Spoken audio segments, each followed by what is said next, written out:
ଆପଣ ତ professional life ରେ କଥା ସମସ୍ତେ ଗପି ହେଇପାରିବେ ପାରିବେନି ହଁ ତ ମତେ ଲାଗେ କି ଏଇ ଜିନିଷରେ ମୁଁ ନିଜକୁ ବହୁତ ଜଗିଛି ओके ଆଉ ଏଇ ଜିନିଷରେ ମତେ ଶିଖେଇଛନ୍ତି ମୋ ମମ୍ମୀ।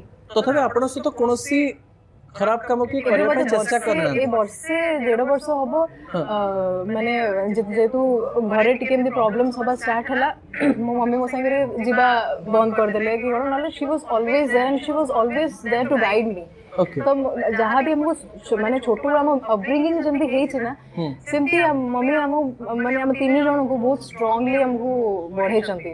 ତ ओके वी नो एटली ମାନେ ମାନେ ମୁଁ ବୁଢୀ ହବା ଯାଇକି ବି ମୋ ମମ୍ମୀଙ୍କଠୁ ମୋର ଡର ଥିବ। ओके सुरभि मैडम आम टे शेष पर्याय को आसला मु पचारि जे ओडिया सिनेमार गोटे हिरोइन को हठात बुढ़ी रोल टे दे दिया जिवो 50-60 वर्षर आपण रिजेक्ट करिवे ना करिवे डेफिनेटली କରିବି। कोन पई करिवे ଯଦି परफॉर्मेंस ମାନେ ଚରିତ୍ରରେ ମାନେ ମୁଁ ସେତିକି परफॉर्म କରି